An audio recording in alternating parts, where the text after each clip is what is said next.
In the middle of Times Square, an older, dark-skinned man is standing. He looks around at the bright neon signs all around him. As always, the world's most popular intersection is packed with people. A stream of people circles around him as thousands of New Yorkers rush about their business. His name is Otis Johnson, and he has spent some 40 years in total isolation from society. Otis was born in New Jersey, and as a child, his father sent him to Hong Kong to learn self-discipline and martial arts. Returning as a teenager to the US, he moved to New York to help his drug-addicted sister. Johnson soon became a member of Fruit of Islam, the paramilitary wing of the American religious organization Nation of Islam. Otis was a devout Muslim and helped cleanse the streets of drug dealers. In May 1975, police tried to arrest a man in a brown jacket who was selling drugs on the street in Harlem. But during the arrest, he managed to pull out a gun and seriously wounded the officer. A few hours later, they arrested Johnson, who was practicing in the same jacket in a nearby park. Despite a lack of evidence, Johnson was charged with the attempted murder of a police officer and sentenced to 39 years in prison. A sentence like that practically means life in prison. Could young lad Otis have thought he'd ever see his hometown again?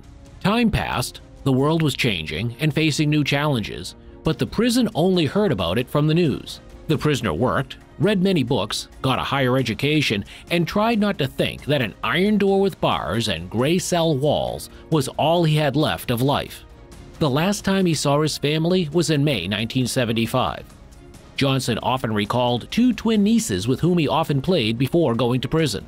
Letters from relatives came less and less frequently as many relatives and friends died. Since 1988, he was left alone.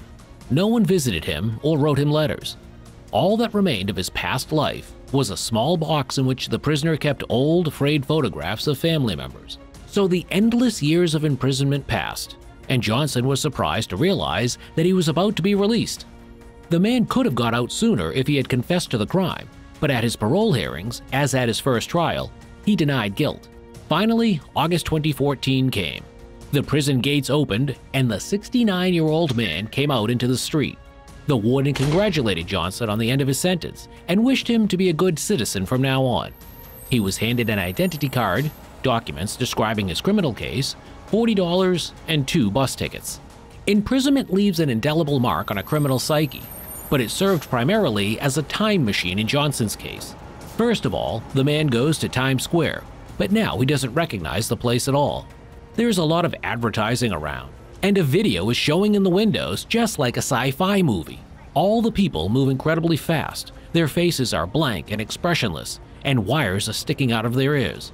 Johnson believes he's in a dystopia where everyone's talking to themselves. At first, the man thought all the passerbys were CIA agents, but then he noticed they held some devices near their ears. Also, many passerbys are staring at these devices, but they are still walking fast without even looking at the road. People called these devices iPhones, but it took Johnson, who had passed the Steve Jobs era, a while to figure out what they were. He remembered in the 60s and 70s he had already seen headphones, but only on wealthy people. And in the 21st century, they had shrunk in size and everyone had a pair. Still shocked by what he sees, Johnson decides to go down into the underground to make a payphone call from there. Once the primary mode of communication between New Yorkers, the black telephone handsets are now covered with dust. In the 40 years Johnson has spent behind bars, payphone service has gone from 25 cents to $1 for 4 minutes. It is still relatively cheap, but the ex-convict no longer has anyone to call. The elderly man has lost all his friends, and those still alive relatives are not even aware of his existence. Johnson can only go to Fortune Society, a non-profit organization based in New York that provides housing and employment for ex-prisoners. Even a simple trip to the shop turns into a real adventure for Otis. When Johnson first walked into the supermarket, his eyes glittered with the variety of products and drinks. Colorful labels, unusual names, an incredible range, many products he had never even heard of.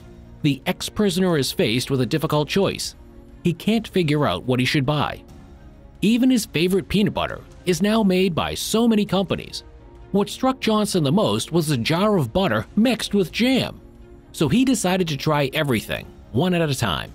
Despite everything, the ex-prisoner doesn't want to detach himself from the incomprehensible modern world. Johnson enjoys taking public transport. He avoids the underground, though, as it's too crowded, and over the years of incarceration, Otis has learned to value personal space. Johnson enjoys traveling on buses, sitting by the window. He listens to his neighbors' conversations and feeling like part of the community. He is also involved in the life of the local mosque. At night, he sometimes walks to the park to meditate or practice Tai Chi, then returns to the Fortune Society at 9 p.m. That's curfew. He tries to fulfill his dream of opening a woman's shelter, though his lack of credit history makes it impossible for him to get the funds to do so. Johnson tries to shake off his anger and dissatisfaction with the modern world so that he can move forward rather than look back. Incredibly, after a while, he manages to find his relatives, though all Johnson could remember was an address near Asbury Park in New Jersey. Otis Johnson belongs to a very small group of people in the United States. According to the Bureau of Justice Statistics, about 3,900 prisoners who had served 20 years or more were released from U.S. prison in 2013 alone. That's less than 0.7% of all prisoners released that year, but it is the group that's least fit for life. The story of Paul Guidel, whose sentence was entered in the Guinness Book of World Records, is telling in this respect. In 1911, at the age of 17, Guidel was convicted of murder and received 20 years in prison. The young man was of exemplary behavior, but in 1926, doctors declared him insane and sent him to a psychiatric hospital where he remained for almost half a century. Guidel spent his last years in prison, more like a dormitory. The old man was not dangerous, and prison officials sometimes took him to baseball games and other events. In 1974, the man was released early, but unexpectedly, he refused to leave the prison, believing he could not survive outside of it. It was not until May 1980 that Guidel was released from prison, having served 68 years and 296 days. He didn't want to talk to journalists and lived out the rest of his days in a nursing home. Soon, such cases might occur again. We could be witnessing the release of Francis Clifford Smith, the world's oldest prisoner. In July 1949, Smith and an accomplice tried to rob a yacht club. They attacked the night watchman and shot and killed him in the heat of the battle. The details of the murder were not conclusively clear, but the jury ruled swiftly: the death penalty. Smith was only 24 years old at the time. In 1954, it was time for the death penalty. Smith had already had his head shaved, preparing the condemned man for the electric chair, when the governor called the prison. The criminal heard the shocking news. The death penalty had been commuted to life imprisonment. The prisoner then had an idea of breaking free. In 1967, he even managed to escape during a transfer to another prison. 11 days later, Smith was caught, and from then on, he made no attempt to escape, hoping to be released on health grounds. They knew the 97-year-old prisoner in a Connecticut nursing home in September 2021, where he had been transferred the year before, would be eligible for parole. That's precisely what happened to John Phillips, who served 68 years and 236 days. In 1952, he was accused of raping a 4-year-old girl and was taken to a state psychiatric hospital for blacks. On examination, doctors said that he had the mind of a 7-year-old child. Unexpectedly, Phillips confessed to the crime, and the court sentenced him to life imprisonment. Although doctors proved that mentally disabled defendants could make false confessions, Phillips lost his appeal and was denied parole in 1959. Over the years, he lost his desire to leave prison, although he always denied guilt after his sentence was pronounced. In 1991, an article was published about him as the man who had served the longest sentence.